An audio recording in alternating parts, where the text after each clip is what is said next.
Março de 2020. O inesperado acontece. Uma anomalia comportamental bizarra toma conta dos supermercados ao redor do planeta. O papel higiênico some das prateleiras em uma velocidade assustadora. A mídia riu, os especialistas riram, e você também. Talvez tenha rido, achado um absurdo ou corrido para o supermercado também. Uma histeria coletiva, eles disseram. Claro que as multidões ao redor do mundo foram classificadas como ignorantes. Afinal, papel higiênico não oferece nenhuma proteção biológica contra um vírus respiratório. Mas prestando atenção em eventos como esse, mais uma vez, e dessa vez com a lente da teoria dos jogos, aquele delírio coletivo não foi uma falha na razão. Foi exatamente o oposto. Para entender a lógica disso tudo, a gente precisa dar um salto na história e conhecer a origem da teoria dos jogos. A teoria dos jogos não nasceu com o objetivo de desvendar a mente humana. Ela nasceu na economia com a tentativa de desvendar o acaso e otimizar os lucros. E só foi forçada a encarar a complexidade do nosso comportamento quando o destino do mundo passou a depender disso. Início dos anos 50, o mundo está à beira do precipício. De um lado, os Estados Unidos, do outro, a União Soviética. Ambas as potências construindo um arsenal com capacidade suficiente para vaporizar toda a civilização do planeta. A tensão no ar era quase palpável. E em certo momento, a grande questão nas mesas táticas não era quem tinha o maior poder de destruição, mas sim quem apertaria o botão primeiro.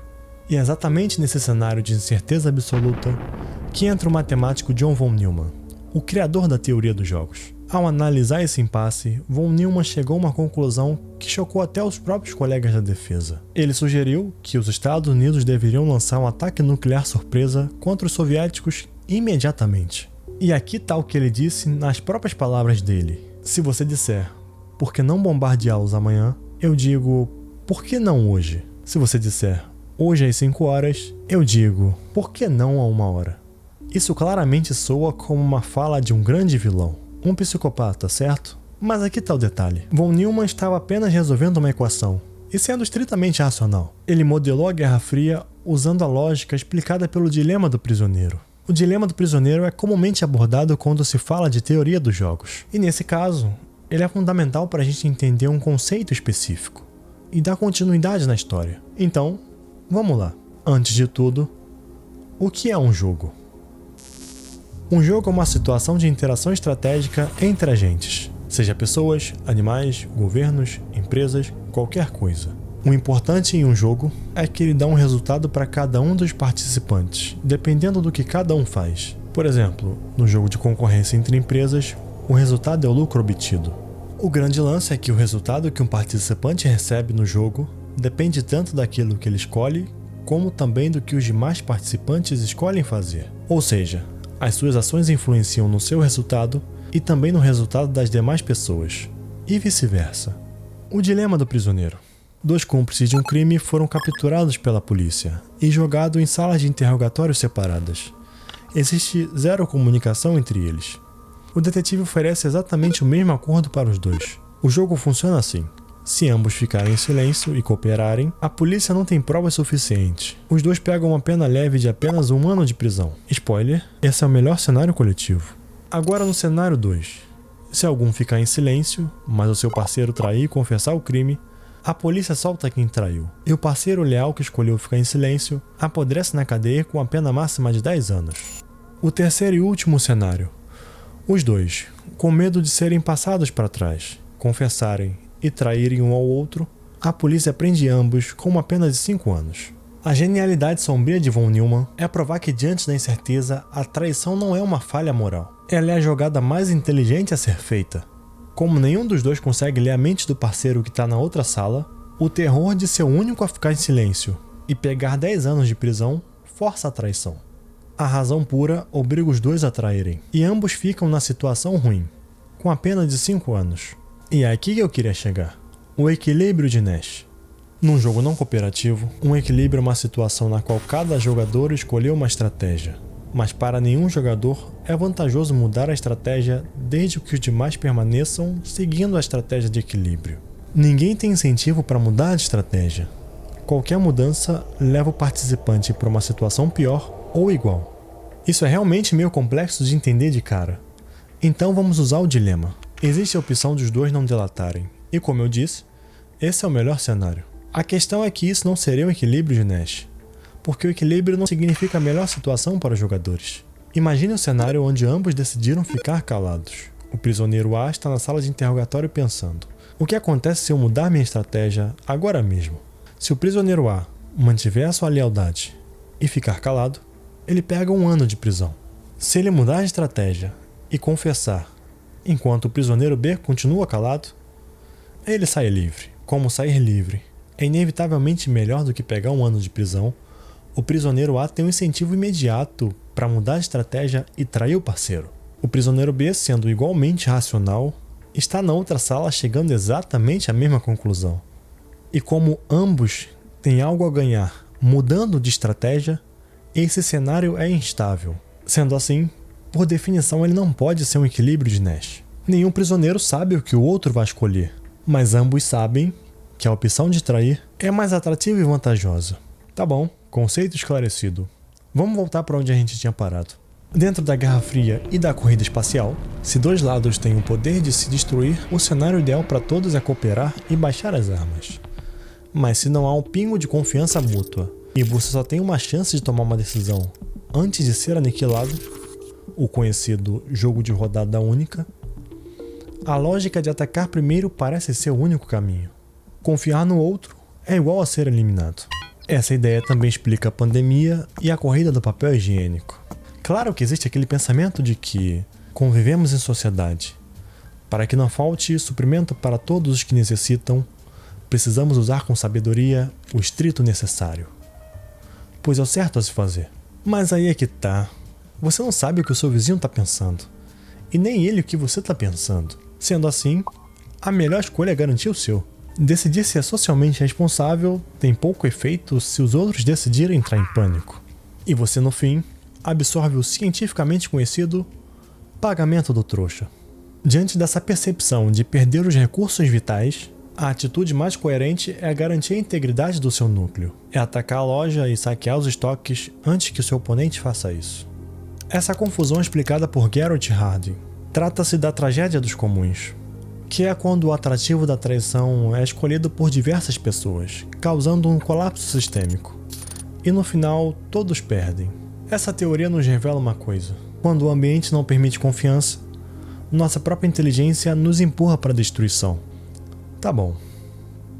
Sendo direto, John von Neumann estava errado, porque, claramente, o mundo não acabou. E ao invés de se atacarem, os países da Guerra Fria adotaram a doutrina MED, a destruição mútua assegurada. O botão da traição perdeu sentido, e eles, de certa forma, decidiram colaborar. E também tem a questão de que, se as leis da natureza e os números premiam sempre o traidor egoísta, se trair é a melhor rota de sobrevivência em um mundo carente de confiança, por qual motivo a sociedade ainda não acabou?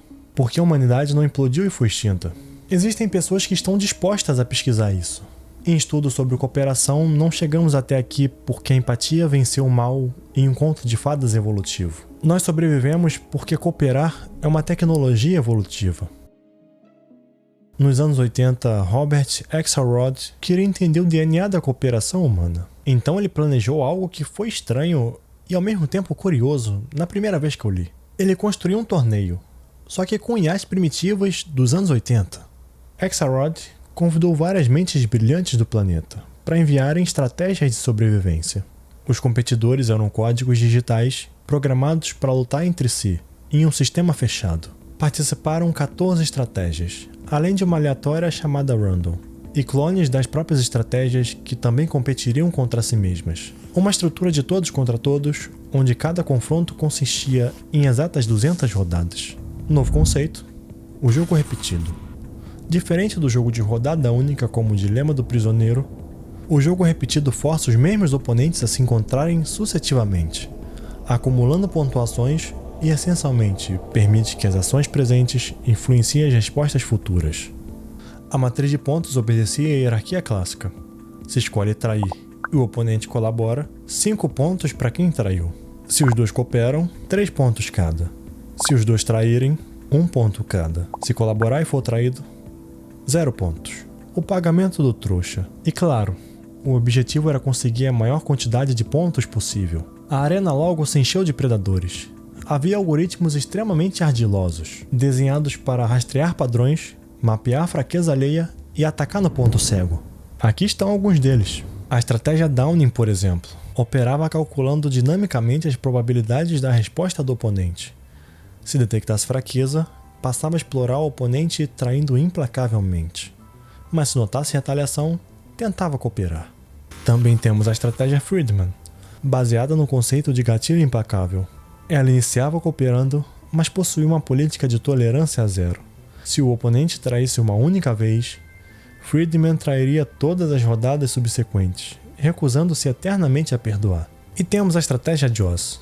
Ela majoritariamente imitava o oponente, mas possuía uma linha de código que determinava que 10% das vezes que o oponente cooperava, Joyce trairia para embolsar a pontuação máxima de exploração. Dentro desse torneio, a traição e a astúcia pareciam um caminho natural e lógico para a dominância. Mas quando o computador terminou de rodar as milhares de simulações e a poeira digital baixou, o mundo acadêmico ficou surpreso. Os parasitas e os predadores implacáveis falharam ridicularmente. O vencedor do torneio foi uma das estratégias mais simples do laboratório, contendo 5 linhas de programação, um código enviado por um pesquisador da paz, chamado Anatol Rapoport. O Tit for Tat, ou olho por olho. O Tit for Tat foi construído apenas com 2 estratégias básicas. No primeiro encontro, inicie sempre cooperando. Em todas as rodadas subsequentes, apenas copie o que o oponente fez na rodada anterior. Ele não tinha inteligência de rastreio. Não tentava antecipar os movimentos de ninguém. Se o oponente é pacífico, ele permanece pacífico. Se o oponente ataca, ele retalia no momento seguinte. Axelrod examinou os dados para entender por que uma estratégia tão simples ganhou até mesmo de estratégias mais complexas e catalogou a estrutura do vencedor em 4 princípios fundamentais. Primeiro, a gentileza. Ele, sob nenhuma hipótese, era o primeiro a atacar. Ele iniciava em paz. Segundo, a provocação. Ele era dotado de um reflexo de autodefesa. Se levasse um golpe, a retaliação no momento seguinte era proporcional. Terceiro, e a pior coisa para a concorrência, o perdão. Se o oponente parasse de atacar e voltasse a colaborar, o código apagava o histórico. Ao abrir mão do rancor, ele restaurava a ajuda mútua e voltava a lucrar. E quarto, a clareza. Qualquer competidor ao redor podia deduzir seu movimento, porque ele não tinha artimanhas. E aqui está a grande surpresa do experimento. O olho por olho ganhou o torneio global, sem nunca em nenhuma das partidas ter derrotado um oponente em um combate individual. Ele terminou com 0 vitórias diretas. Ele era incapaz de ganhar uma batalha cara a cara, mas acabou ganhando a guerra. E por quê? Porque enquanto as estratégias predatórias ficavam se prejudicando em ciclos de ataques, o olho por olho criava vastos momentos de estabilidade, permitindo com que ele e o oponente acumulassem pontos. Esse experimento reforçou a ideia de Axelrod, de que as interações humanas raramente são jogos de rodada única. Quando a vida é estendida no tempo, a dinâmica se altera completamente. Ou seja, se a interação acontece apenas uma vez, a solução racional parece ser trair e ser egoísta. Mas quando o dilema é jogado várias vezes, o outro jogador sabe que você decidiu trair na rodada anterior. E esse peso da repetição é chamado de a sombra do futuro. A sombra do futuro é a força gravitacional da nossa espécie. É a probabilidade contínua de que os mesmos indivíduos voltem a interagir em um momento futuro. É a constante que mantém os laços da sociedade unidos. O experimento de Axelrod não terminou apenas com alguns simples torneios de computadores. Ele escreveu um livro sobre o tema. Ele criou outra simulação, uma simulação ecológica. Dessa vez ele tratou as estratégias como se fossem genes ou organismos vivos lutando por espaço.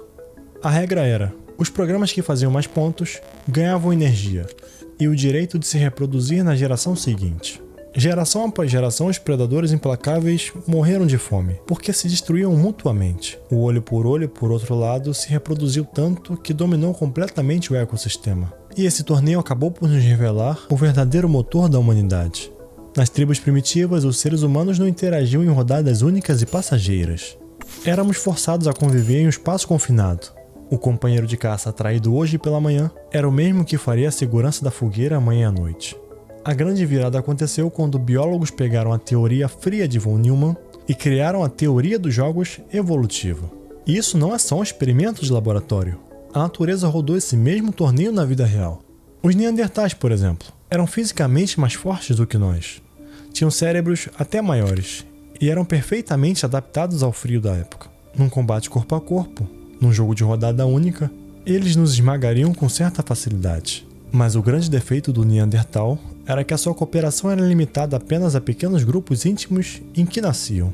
Eles operavam em redes isoladas. Já o Homo sapiens desenvolveu uma mutação cognitiva que nos permitiu fazer algo bizarro na natureza. Nós conseguimos cooperar de forma flexível com milhares de estranhos. A materialização do olho por olho em larga escala. Quando o torneio evolutivo colocou as duas espécies na mesma arena, a força bruta foi completamente extinta e a força da cooperação mútua permaneceu. Bom, eu queria fazer um vídeo sobre a teoria dos jogos, porque tinha achado o conceito minimamente interessante.